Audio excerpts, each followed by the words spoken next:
Today, we're taking a real building block approach to entirely demystify a massive concept from our source chapter, democratic governance.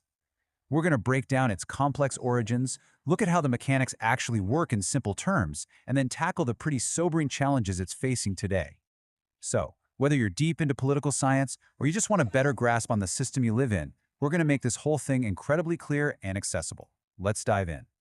Here's a quick roadmap of where we're headed today. First, defining rule by the people. Second, ancient roots in India. Third, core features. Fourth, types of systems. Fifth, alternatives to democratic rule. And finally, modern challenges. All right, let's jump right into section 1, defining rule by the people. So to keep things simple, let's start with the literal translation. The term itself was coined way back in ancient Athens, around the 5th century BCE. It comes from two Greek words, demos, which means people, and kratos, which means power. You put those together and you get rule by the people. And honestly, that idea right there is the absolute bedrock of everything we're going to discuss today. You know, former U.S. President Abraham Lincoln actually cemented this concept brilliantly with his incredibly famous definition. It's elegant, it's memorable, and it gets right to the point. He described a system where the government isn't just made up of citizens, but operates strictly on their behalf. But here's the catch. Defining who exactly the people are has drastically evolved over time. The ancient Greeks might have coined the term, but they excluded women, slaves, and foreigners from voting. It literally took centuries for true inclusion to take hold. India, for example, adopted universal adult franchise right from the very beginning of its constitution in 1950. Meanwhile, it might actually surprise you to learn that Switzerland didn't grant women the right to vote at the federal level until 1971. So the definition of the people has been a really hard-fought evolution. Moving on to section 2, ancient democratic roots in India. Now, we usually give ancient Greece all the credit for this, right? But modern democracy actually has some deep, extensive roots in ancient India too. It was built on early moral foundations like the principle of Vasudhaiva Kutumbaka, which beautifully translates to "the world is one family." This principle promoted a brotherhood of mankind united by peace and shared humanity, and it essentially set the stage for rule by participation rather than absolute hereditary power. And we can clearly trace this progression right through Indian history. First, back in the Vedic period, you had assemblies like the Sabha and Simiti discussing public matters and advising rulers. Then, between 600 and 400 BCE, republics like the Vajji Confederation emerged, where rulers were actually chosen through election and decisions were made collectively. And finally, we see the enduring panchayat system.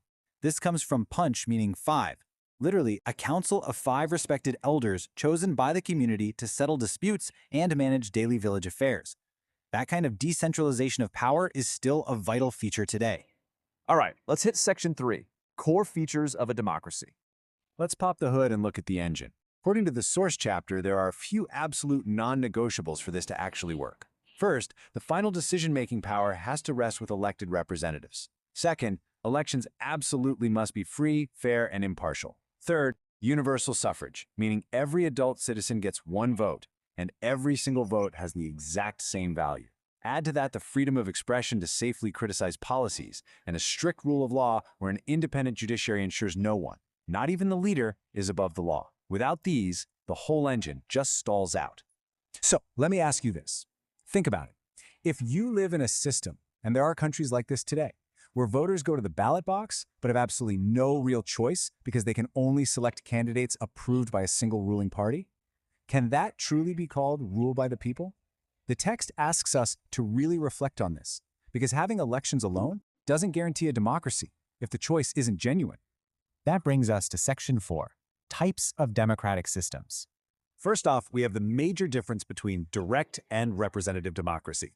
In ancient Athens, citizens directly debated and voted on every single issue. That's direct democracy. But let's be totally practical here. It is logistically impossible for 1.4 billion people in modern India to gather in a town square to discuss a single law.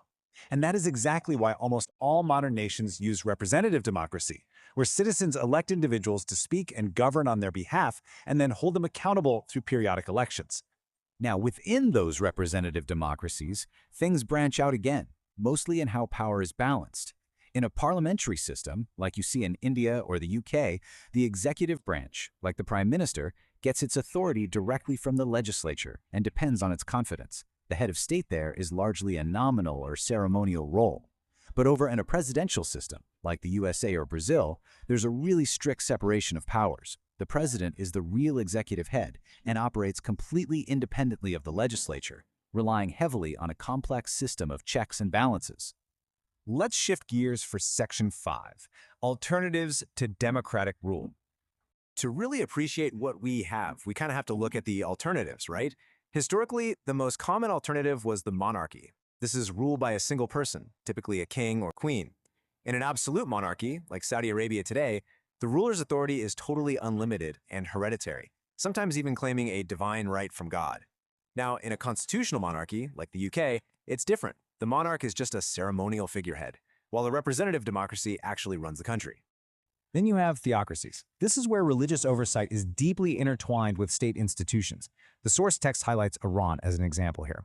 In Iran, even though they have elected institutions like a president, the ultimate, highest authority is actually a supreme leader who ensures the government conforms strictly to religious teachings.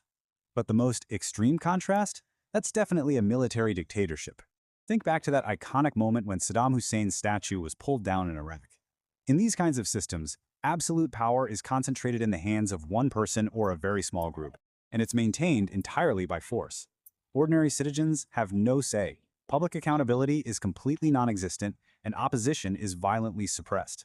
The rulers basically disregard public opinion entirely because, well, they don't have to worry about losing an election. Finally, we reach Section 6, Modern Challenges and the Future. It's important to remember that democracy didn't just spread globally by accident. The source points to three massive historical events that acted as catalysts: the end of the Second World War, the huge wave of decolonization as nations finally broke free from imperial rule, and ultimately, the collapse of the Soviet Union. These huge external shocks helped dismantle authoritarian regimes and basically created the perfect conditions for democratic ideals to flourish around the world. But here is a really sobering reality from the text.